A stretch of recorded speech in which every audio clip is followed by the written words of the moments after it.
Good afternoon and welcome to another webisode of Talking Points. Earlier today, tensions in Catalonia and Spain were nearing breaking point as the Catalan parliament voted to begin the secession process from Spain.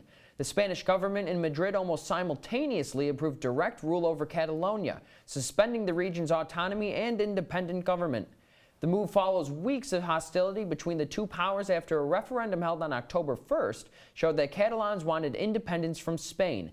Helping us break down a potential new nation, as well as the loss of Spain's largest economic contributor, are Elijah Shama and Thomas St. Hilaire. Guys, thanks so much for being here. Thanks for having us. Elijah, I want to get right to it. What's the end result looking like here? Are the Catalans going to get independence, or is Spain going to be able to sort of reign in control? Right now, it's looking like Spain's going to reign in control. With the invoking of Article 155, it's very hard for Catalan's government to kind of consolidate and get a lot of these independent movements started. But it's also important to say that Spain shouldn't have gotten to this point. This is really kind of a last-ditch result to impose the direct rule over this region, and that means that the independent movement is very strong there.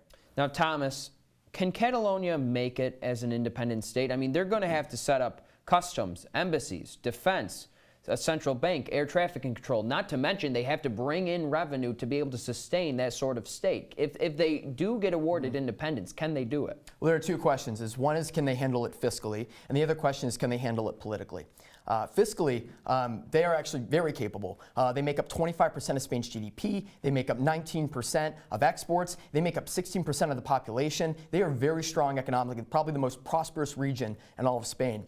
Politically is where it gets a little more tricky, right? You have a lot of factors that are actually working against them. The Spanish government, of course, but then you also have the United States State Department, which come out and said that they are siding with the Spanish government. You have the European Union, which came out and said that they are in support of the Spanish government. And then you also have the people, the Catalonian people, who have said in recent opinion polls, only about 42% support the independence movement. Now, we do have a statement from Spanish Prime Minister Mariano Rajoy. Let's take a look at that. Law needs to go above any other consideration, not against Catalonia, but to prevent people abusing Catalonia. Not to suspend the autonomy of Catalonia, but to consolidate it. Not to cut back rights, but to put them back to legality.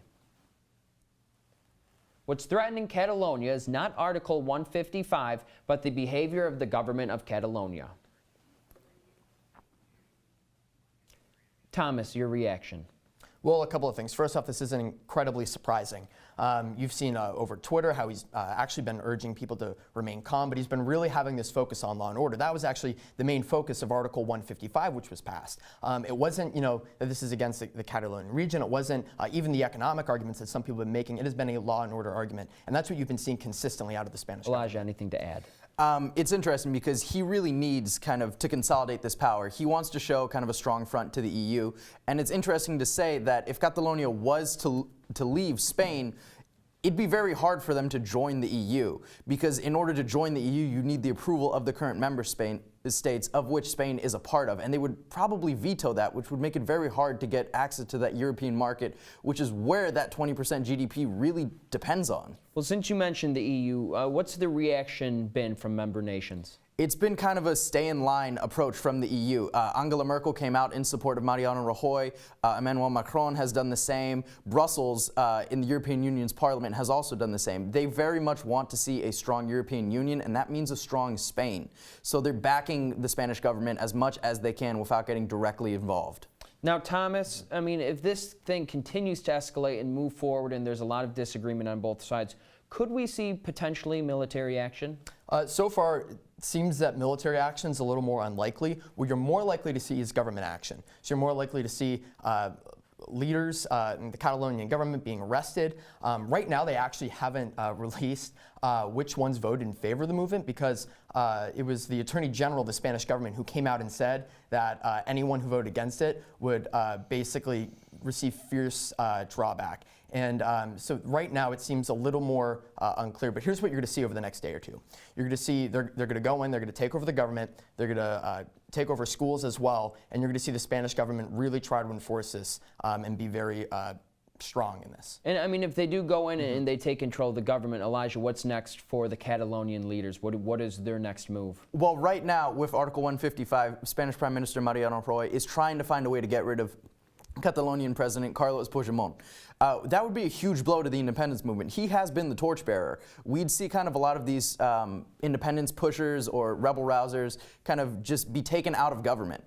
And that would be kind of a death toll, but it would also really harken back to the Spanish Civil War, where the Spanish government really squashed Catalonian independence and culture, which is in some ways very different from Spanish culture. And can I add another point to that? You brought up how he's going to go in, and he really wants to be really strong in enforcing this. And a part of it is because one of the criticism, actually, that he received from the President of the European Union was that he wasn't strong enough from the beginning.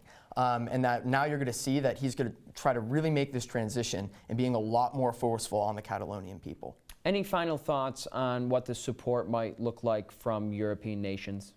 I think we're going to see strong words. I think we're going to see potential action against Catalonia as a region in terms of refusing to trade with it. Direct support, I don't see happening. All right, but nothing militarily? No. All right. Guys, we're going to have to leave it there. Thanks so much. Thank you. That's all the time we have for today. Thanks for joining us. Remember to check out CitrusTV.com for more Talking Points episodes, clips, and articles. Follow us on Twitter, Facebook, and Instagram at CitrusTV News. And remember to tune in on Monday at 7:30 for a brand new episode. I'm Mike Riccardi. Have a great day, Syracuse.